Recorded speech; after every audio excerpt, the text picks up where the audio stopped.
이제 하나님의 말씀 함께 교독하겠습니다. 구약성경 시편 107편 23절로 32절 말씀까지 저하고 한 절씩 교독해서 23절 제가 읽고 또 24절 여러분들이 읽고 해서 32절은 같이 읽겠습니다. 배들을 바다에 띄우며 큰 물에서 일을 하는 자는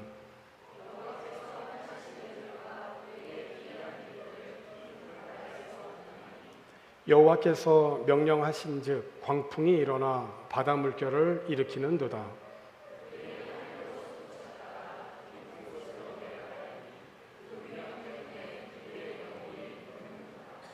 그들이 이리저리 구르며 취한 자같이 비틀거리니 그들의 모든 지각이 혼돈 속에 빠지는도다.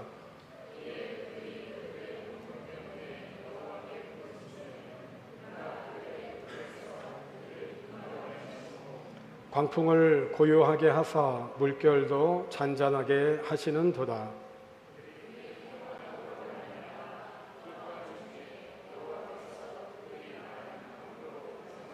아마 그를 찬송할지로다. 백성의 모임에서 그를 높이며 장로들의 자리에서 그를 찬송할지로다. 아멘. 우리 모두는 각기 다른 그런 환경에서 자랐고 또 각기 다른 경험을 가지고 있습니다. 어떤 사람은 산골에서 자랐고 또 어떤 사람은 바닷가에서 자랐습니다. 또 생각하는 것도 다르고 성품도 다 다릅니다. 어떤 사람은 내성적인 성격이 있는가 하면 어떤 사람은 외향적인 성격을 가지고 있죠. 어떤 사람은 수학이나 과학에 관심이 많은 사람이 있는가 하면 어떤 사람은 문학에 관심을 갖죠. 그래서 이과도 있고 문과도 있고 한 나라를 지키는데도 육군과 해군과 그리고 공군 정말 다양하고 전문 분야도 서로 다른 것을 볼 수가 있습니다. 이렇게 서로 달라도 너무 다르지만 서로의 다름을 인정하고 배려하며 그런 성숙한 그런 문화가 형성이 될 때 우리가 행복한 연합을 이룰 수가 있고 또 부부의 경우에는 평생 동반하면서 돕는 베풀로서의 서로의 부족함을 채워줄 때 서로 행복한 그런 삶을 살 수가 있습니다. 한편으로는 인생을 살아가면서 행복한 일만 만나는 것은 아니죠. 원치 않은 그러한 고통이나 어려운 상황에 직면하기도 합니다. 그것이 개인이든 가정이든 한 나라이든 하여튼 우리들에게 겪게 되는 이 고통이라고 하는 것은 힘들고 어려운 과정임에는 분명합니다. 오늘 우리가 함께 읽은 이 시편 107편은 이스라엘 민족이 바벨론에서 70년 동안 포로 생활을 한 후 하나님의 은혜로 고국에 돌아와서 지나간 세월을 돌아보면서 베푸신 하나님의 은혜를 돌아보니 그 하나님의 은혜가 너무 감사하고 그래서 하나님을 찬양한 그러한 시입니다. 민족이 완전히 망했잖아요. 70년 동안 이방 땅에서 포로 생활을 하면 사실은 더 이상 소망이 없고 70년 동안 남의 땅에서 살면 70년이 지나고 설령 본국으로 돌아갈 수 있는 기회가 되어도 70년 동안 뿌리 내린 땅에서 다시 돌아가서 산다는 것은 어려운 거예요. 이미 그리고 그곳에서 태어난 사람들도 있거든요. 쉽지가 않죠. 근데 예루살렘으로 돌아온 후에 돌아온 하나님의 백성들 가운데에서 지나간 역사를 돌아보면서 하나님의 은혜를 기억하고 감사하면서 하나님을 찬양하였다. 그러니 이 하나님의 이 지켜주신 이 은혜를 어떻게 잊을 수가 있겠어요? 그래서 시인은 그 은혜가 정말 감사해서 이 시편 107편을 기록을 했어요. 시편 107편은 이렇게 시작을 합니다. 1절에 있는 말씀을 보게 되면은 여호와께 감사하라. 그는 선하시며 그 인자하심이 영원하미로다. 그러니까 하나님께 감사해라. 왜냐하면 하나님은 선하시고 그 인자하심, 그 사랑이 변함이 없으시다라고 하는 거예요. 그러니까 이것을 이스라엘의 역사를 통하여서 깨달은 이 시인은 하나님께 감사하며 찬양을 하였는데, 우리가 어떤 사람이 인생을 정말 감사하고 행복하게 살아갈 수 있을까요? 하나님의 선하시고 인자하심이 영원하다라고 하는 것을 깨달은 사람은 그 주어진 모든 상황 속에서 하나님 앞에 감사하고 하나님을 찬양할 수 있어요. 오늘 저와 여러분들이 늘 하나님의 말씀을 듣고 하나님의 크신 사랑을 생각하며 깨달음으로 지혜로운 그런 행복한 인생이 되기를 축복합니다. 이 시인은 하나님의 선하심과 인자하심의 그 영원한 것이 어디에서 깨달아졌냐면, 인간의 그 삶의 다양한 영역 속에서 일어나는 그 하나님의 그 구원을 보면서 깨달았어요.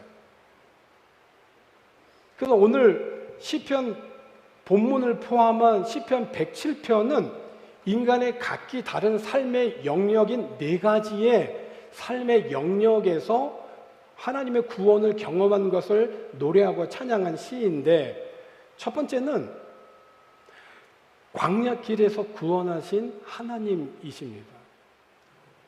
오늘 시편 107편 우리 4절에 있는 말씀을 보게 되면, 그들이 광야 사막길에서 방황하며 거주할 성읍을 찾지 못하고 라고 되어 있어요. 광야 사막에 들어가게 되면 그 광야 사막에 대한 전문가라 할지라도 자칫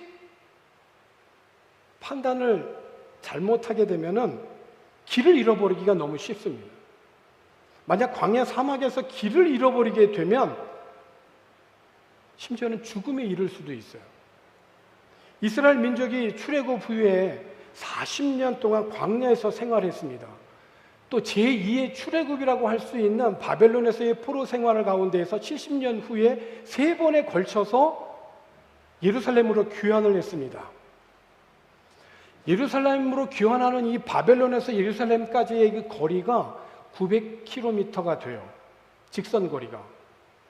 그런데 귀환하는 그런 모든 대상자들을 보니 어린아이들도 있고 노약자들도 있습니다. 그러니 중간중간 광야 사막길에 모든 대적들도 있고 강도들도 있어요. 그러니 보다 안전한 길을 택해서 오느라고 직선거리가 아닌 길을 돌아서 오니까 약 1500km 정도 됩니다. 3달이면 갈 수 있는 거리를 4달에 걸쳐서 바벨론에서 예루살렘까지 오게 돼요. 만약 하나님의 선한 손에 도우심이 없었다면 그들은 정말로 광야에서 무슨 일을 어떻게 만났는지 정말 알 수가 없었을 거예요. 매우 힘들고 거친 그런 고된 여행길이었죠. 그래서 이어지는 5절에 있는 말씀을 보게 되면은 줄이고 목이 말라서 그들의 영혼이 그들 안에서 피곤했다는 거예요. 그러니까 사람의 육신적으로만 목이 마르고 고통스러운 게 아니라 영혼까지 피곤했다는 거예요. 오랜 시간 광야길에서 헤맸지만은 살기 좋은 것을 찾지 못해서 방황하고 줄이고 목이 말라서 영혼이 쓰러지기 직전인 거예요. 60뿐만 아니라 이 영혼까지 피곤해진, 마치 아기를 낳을 때가 되었는데 해산할 힘이 없는 거예요. 이거 어떡하라고요, 이거? 광야 사막길에서 너무 지쳐 있을 때는 기도하는 것도 힘들죠. 그러나 비록 근심 중에 있지만 우리는 그때 하나님께 부르짖어야 됩니다. 평소에는 부르짖지를 못해요. 그러나 내 인생이 부르짖지 않으면 안 될 그러한 절박한 때를 만나면 정신을 차리고 하나님 앞에 부르짖어야 됩니다. 왜 우리가 하나님께 부르짖어야 되느냐? 하나님은 부르짖는 자들의 그 간구를 외면치 아니하시고 구원으로 인도하시는 하나님이시기 때문에 그래요. 뿐만 아니라 광야 사막길에서 구원하여 주셔서 가야 할 성읍, 바른 길로 인도하여 주시고 내가 거주할 성읍에 안전하게 이르게 하시는 하나님이시기 때문에 그래요.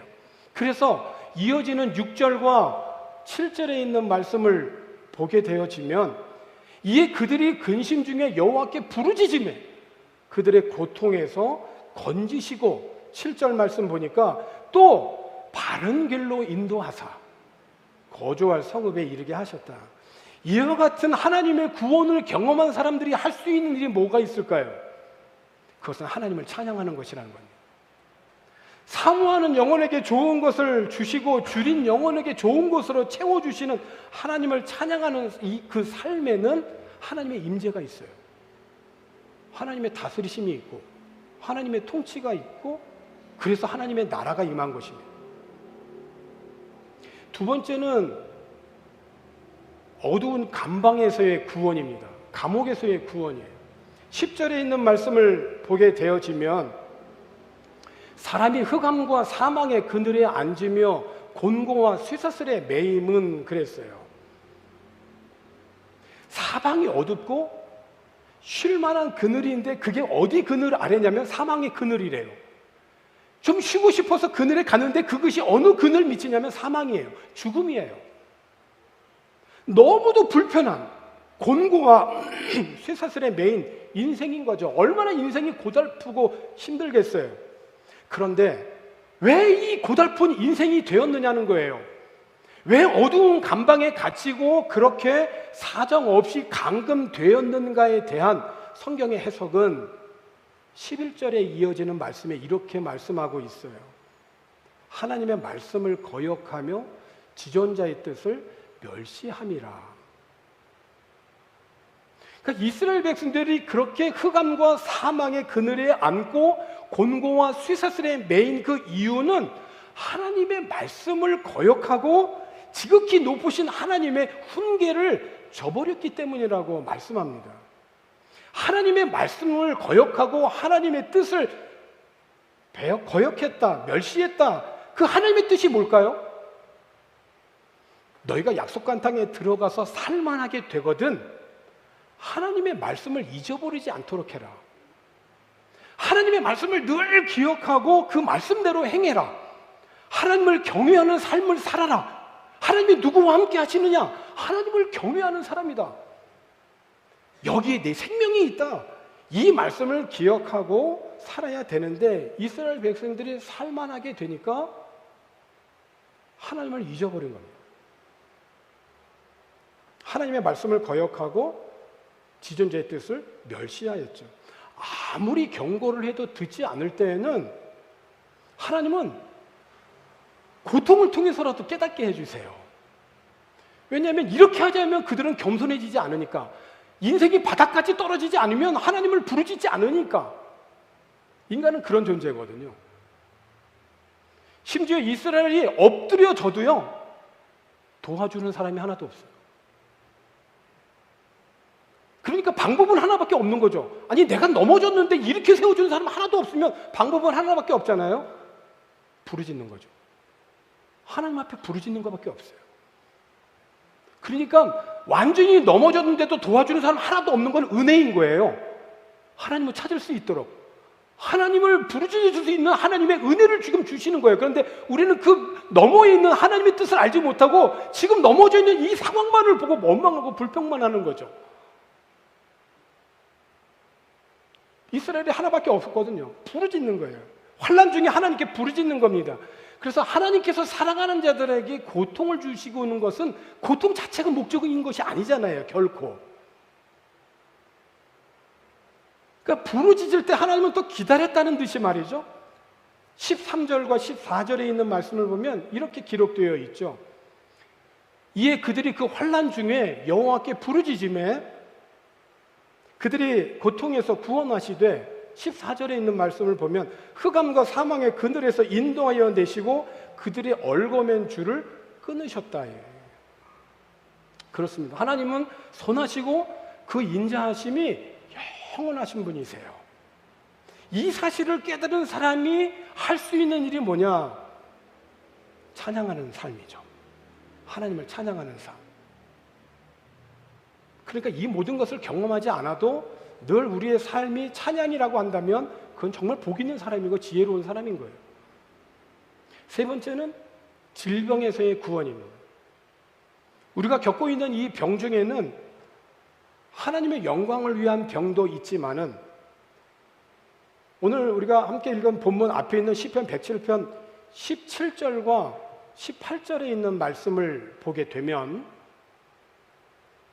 우리 중에 일부가 병에 걸린 것은 너희들이 잘못 살았고 죄의 영향 때문에 그렇다는 거예요.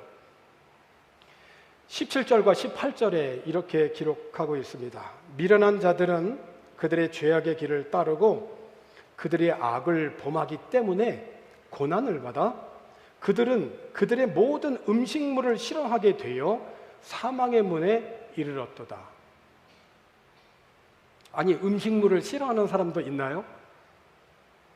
예, 있습니다. 어떤 사람이 음식물을 싫어하죠? 사망이 지금 문 앞에 지금 있는 사람, 그 음식을 도저히 소화시킬 수 없는 사람, 병에 오랫동안 지치고 지쳐 있는 사람은 음식물을 보기도 싫어요. 그래서 나에게 아직 밥맛이 살아있는 사람은 정말 감사해야 돼요. 내가 음식을 소화시킬 수 있어서 매 끼를 내가 식사할 수 있다라고 하는 것은 정말 하나님의 은혜입니다. 제 이야기를 해서 양해해 주시기 바랍니다. 지난 주일 예배를 마치고 제 마음에 이거 금식을 좀 해야 되겠다는 그런 생각이 좀 들었어요. 그래서 지난 주간에 월요일과 화요일 날에 금식을 좀 했습니다. 그냥 하나님이 주신 마음이 좀 있어서 금식을 한 건데, 제 생각에는 이제 그 식사를 하는 그 시간에 총 이틀이니까 6끼면 성경을 좀 더 집중해서 읽을 수 있는 그러한 시간이 되겠다 싶었던 거죠. 그 시간에 성경을 많이 읽을 줄 알았는데 생각보다는 많이 읽지를 못했어요. 어디 기도원에 이렇게 들어가서 금식 기도한 것이 아니라 또 해야 할 일상의 일도 이렇게 쭉 하면서 하다 보니까 이제 그렇게 됐는데 느낀 게 있어요. 야, 이거 정신 차리고 집중해서 성경 읽지 않으면, 금식을 하면서도 이 정도로 성경을 읽지 못하면 평소에는 도대체 어떻게 하겠나? 이 생각이 딱 드니까 정신이 번쩍 들더라고요. 그런데 금식을 하다 보니까 제 주변에 먹을 것이 왜 이렇게 많이 보입니까? 그래서 이제 수요일 이제 새벽 기도를 마치고 식탁에 딱 앉았어요. 야, 정말 음식을 먹을 수 있다라고 하는 것이 얼마나 감사한지. 아니, 20일을 금식했습니까? 예수님처럼 40일을 금식했습니까? 이틀 금식해놓고, 야, 참. 그 음식 앞에서 딱 음식을 먹는데요. 정말 감사하더라고요. 하나님이 먹을 힘도 주시고, 이 음식도 주시고. 그러니까 평소에 음식을 먹기 전에 하나님께 감사 기도도 하지 않고 먹는 사람은 그렇게 하면 안 됩니다. 우리 그리스도인들은 늘 음식 앞에 항상 감사하면서 먹어요. 나에게 일용할 양식을 주시고 먹을 힘을 주신 하나님이 얼마나 우리가 감사합니다. 여기에 함께 먹을 수 있는 가족과 이웃을 주셨다면 더할 나위 없이 감사한 거죠. 내가 잘못 살고 내 몸이 죄의 영향을 받아서 죽음의 문턱에 와 있을 때 음식을 보는 것마저 싫고 차라리 죽는 게 낫다라고 여길 만큼 비참해지는 그 절박한 상태에서 한 번 더 정신을 차리고 하나님께 부르짖을 때 하나님은 때맞춰 그 사람을 구해 주신다는 거예요. 특별히 하나님께서 어떻게 고쳐주시느냐? 말씀을 보내서 고쳐주신다는 거예요. 그래서 시편 107편 19절과 20절에 있는 그 말씀을 보게 되면 이에 그들의 고통 때문에 여호와께 부르짖음에 그가 그들의 고통에서 그들을 구원하시되 20절에 그가 그의 말씀을 보내요. 뭘 보내셨다고요? 말씀을 보내셨다고요. 말씀을 보내어 그들을 고치시고 위험한 지경에서 건지시는도다. 눈치가 빠르신 분들은 오늘 말씀의 제목이 예수거든요. 간파를 해야 돼요.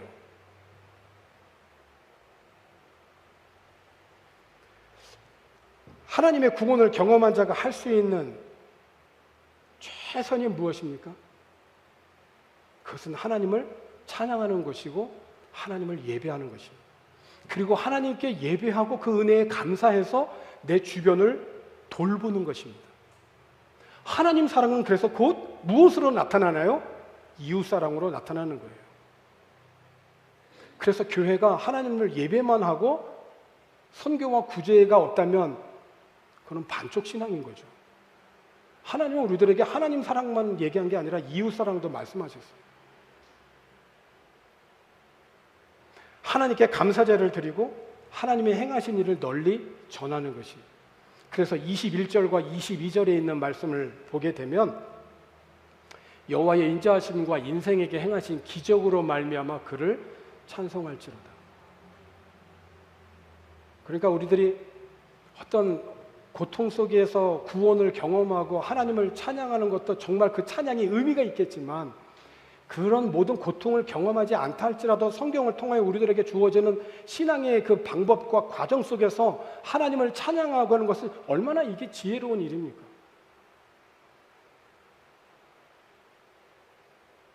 마지막 네 번째는 이제 바다에서 구원입니다. 오늘 본문에 있는 내용이죠. 바다는 우리들에게 풍성한 먹거리를 제공합니다. 바닷가에서 사신 분들은 그 많은 걸 더 체험적으로 느끼셨겠죠. 도시나 산골에서 살던 사람들이 바다를 보게 되면 와, 바다다 그러잖아요. 너무 좋아서. 그런데 바다에서 일하시는 분들의 그 경험을 이렇게 들어보면 한결같이 겸손해요. 자연 앞에 덤볐다가 다 망하거든요. 그러니까 자연이 주는 것만큼만 하는 거예요. 사람이 사람을 상대하는 거는 정말 더 많이 가지려고 사람을 속이기도 하고 내가 속기도 하고 사람을 상대하는 것은 항상 그런 일들이 참 많은데 자연을 상대하신 분들은 바다에서 일을 하시든 산골에서 일을 하시든 자연을 상대하시는 분들은 겸손할 수밖에 없어요. 겸손할 수밖에. 오늘 본문이기도 한 네 번째 바다에서 구원을 경험한 사람들을 보면 큰 배를 타고 출항을 해서 머나먼 바다로 나간 사람들에 관한 이야기입니다. 바다로 나가서 일을 하다 보니까 큰 광풍을 만나게 되는 거예요. 돈 벌기 위해서, 정말 큰 돈 벌기 위해서, 성공하기 위해서 나갔는데 그곳에서 광풍을 만난 겁니다. 광풍이 일어나서 바다 물결이 치는데 어떻게 되죠? 26절과 7절에 있는 말씀을 보게 되어지면 오늘 함께 읽은 말씀인데 그들이 하늘로 솟구쳤다가 지금 어디에 있습니까? 공중에 있습니까? 바다에 있습니다. 바다에 있는데도 불구하고 하늘을 경험한 건 뭡니까? 광풍 때문에 높이 올라간 겁니다. 다시 바다 물결 때문에 다시 쭉 내려가는 겁니다. 정신이 없죠, 이거는. 내가 아무리 큰 배를 만들어 놓고 큰 넓은 바다에 나갔다 할지라도 이거는 뭐 큰 바람에 불려나가는 조그만 낙엽 하나밖에 불과하지 않아요. 그래서 26절, 27절 말씀 이렇게 보면 그들이 하늘로 솟구쳤다가 깊은 곳으로 내려가나니 그 위험 때문에 그들의 영혼이 녹아요. 27절에 그들이 이리저리 구르며 취한 자같이 비틀거리니 그들의 모든 지각이 혼돈 속에 빠지는도다. 말문이 막히는 거예요. 할 말이 없어요. 심장이 내려앉고 팽이처럼 빙글빙글 돌아버리고 술 취한 사람처럼 비틀비틀거리는 거죠. 너무 절박하죠. 말문이 막힐 정도의 상황이 되면 이때야말로 정말 기도도 안 나오죠. 그래서 평소에 훈련이 중요한 거예요. 내가 무슨 큰일을 만나고 그래서 거기서 하나님의 은혜를 경험하게 되면 하나님의 영광을 돌려야지 이렇게 마음의 다짐을 한 사람이라 할지라도 막상 그 순간이 되면 너무 감격인 나머지 하나님의 영광은 둘러치고 자기가 너무 좋은 곳에 팔려 있기가 쉬워요. 사람은 그래요. 그래서 평소에 훈련이 중요한 거예요. 평소의 습관대로 내가 주님 앞에 나와서 예배하는 습관, 평소의 습관대로 하나님 앞에 기도하는 습관, 평소의 습관대로 시간을 정하여 하나님의 말씀을 읽는 습관, 이 습관이 굉장히 중요한 거예요. 이 습관이 반복이 될 때 우리들의 인격이 되고 성품이 되는 거거든요. 그냥 되어지는 것이 아닙니다. 그건 열매이기 때문에. 넓은 바다에서 광풍을 만나 배가 이리저리 흔들리고 파도에 휩쓸릴 때 할 수 있는 일은 산수 문제 잘 푸는 게 아니라 영어 단어 하나 잘 외우는 게 그게 아니죠. 그게 필요 없다는 것이 아니라 할 수 있는 일은 딱 한 가지밖에 없는 거예요. 하나님께 부르짖는 거죠. 자신의 이 고통스러운 문제를 하나님 앞에 내놓는 겁니다. 그래서 28절에 있는 말씀을 보면 오늘 인간의 삶의 각기 다른 영역 속에서 하나의 똑같은 패턴이 나오잖아요. 28절에 이에 그들의 고통 때문에 여호와께 부르짖으며, 내가 어떤 고통을 만난다 그럴 때는 이거는 하나님께 부르짖으라는 사인이구나, 그렇게 생각하면 100% 맞습니다. 그가 그들의 고통에서 그들을 인도해 내시고, 하나님은 선하시고 하나님의 사랑은 영원하셔서 우리들의 고통에서 구해주시고 또 광풍을 고요하게 하시고 물결도 잔잔하게 하셔서 바라는 항구로 인도하시는 하나님이세요. 특별히 청소년들 여기 좀 자리에 좀 많이 있는데 여러분들이 미래를 준비하잖아요. 많은 것들을 준비하잖아요. 많은 일들을 만나게 되고 여러 많은 상황을 직면하게 될 때에 결국 우리를 소원의 항구로 인도하시는 분은 누구냐? 선하시고 인자하심이 영원하신 하나님이라는 걸 기억해야 돼요. 그분이 인도해 주셔야 돼요. 우리들 각자의 삶의 형편이 다 다릅니다. 생업의 현장도 달라요. 일하는 장소도 다릅니다. 그래서 그들의 경험들이 다 달라요. 그래서 어떤 판단과 결정을 내릴 때도 그 결정들이 다 달라요. 연합을 이루기가 쉽지 않습니다. 어떤 어려운 문제에 직면할 때 그 상황이 정말 달라지잖아요. 오늘 시편 107편대로 네 가지 삶의 영역에서 어떤 사람이 광야에서 길을 잃어버리는 것 같은 그런 상황, 감옥과 같은 흑암과 사망의 그늘, 그리고 곤고와 쇠사슬에 매여서 너무나 지금 불편하고 부자연스러운 이 상황, 또는 어떤 사람은 병에 걸려있는 상황, 어떤 사람은 큰 꿈을 안고 넓은 바다에 나갔지만 그곳에서 죽을 뻔한 고생을 하고, 이와 같이 다 다르지만 인간의 근본은 하나예요. 마치 A, B, C 그리고 D가 음물을 팠는데 각기 다른 음물이죠. 이건 A 거야, 이건 B야, C야, D. 각기 다른 음물이지만은 그 음물을 더 깊이 파고 내려가서 깊이 내려가면 물줄기는 하나예요. 하나에서 다 올라가는 거예요. 오늘 우리들이 직면하는 상황들은 다 다르지만, 인간의 고통과 이런 어려운 것들이 다 다르지만, 이 어려움에서 벗어날 수 있는 길은 각기 다 물을 다 깃고 있지만 결국 인생은 하나님으로부터 온 존재이기 때문에 하나의 물줄기에서 나오는 것이기에 그 해답도 하나님 한 분이라는 거예요. 오늘 구약을 읽었지만은 저는 오늘 예수님을 말씀하고 싶은 거예요. 그래서 여러분들에게 오늘 묻고자 합니다.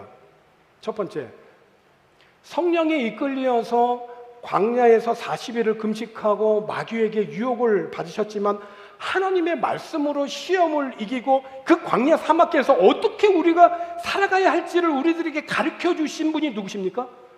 예수 그리스도예요.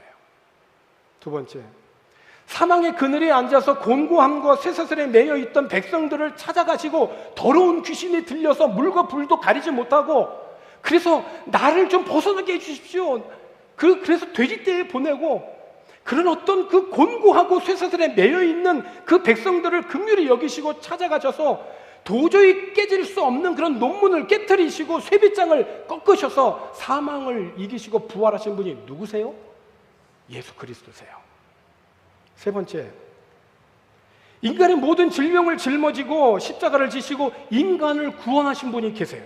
특별히 십자가에서도 자신의 죄를 인정하고 당신의 나라에 들어갈 때 나를 기억해 달라고, 그 죄인이었지만 참여하고 회개하는 자의 간구에 응답하시고 구원하신 분이 누구세요?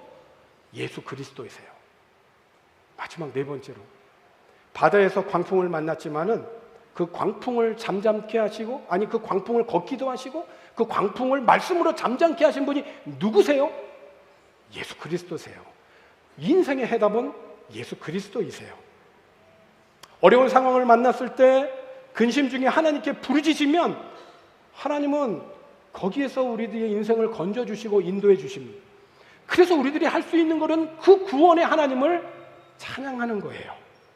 그래서 그 하나님이 누구신지를 아는 것이 지혜인 것입니다. 오늘 본문 이후에 하나님이 어떠한 분인지를 오늘 읽지는 않았지만은 오늘 여러분과 함께 교독하면서 오늘 말씀을 마치려고 해요. 하나님이 어떤 분인지를 분명히 소개하고 있거든요. 저하고 한번 교독해서 읽고자 합니다.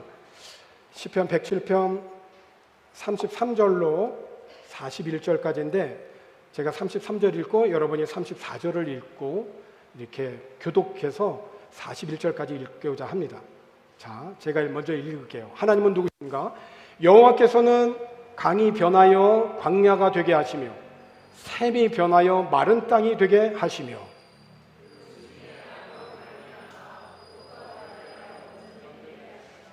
또 광야가 변하여 못이 되게 하시며 마른 땅이 변하여 샘물이 되게 하시고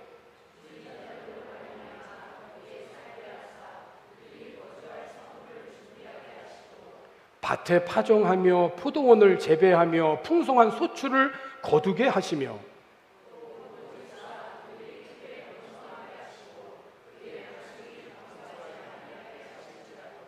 다시 압박과 재난과 우원을 통하여 그들의 수를 줄이시며 낮추시는도다.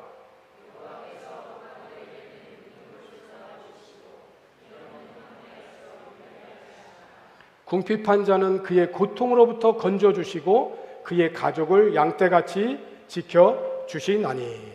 아멘. 그리고 오늘 말씀의 이제 결론입니다. 43절 같이 한번 읽겠습니다. 지혜 있는 자들은 이러한 일들을 지켜보고 여호와의 인자하심을 깨달으리로다. 아멘.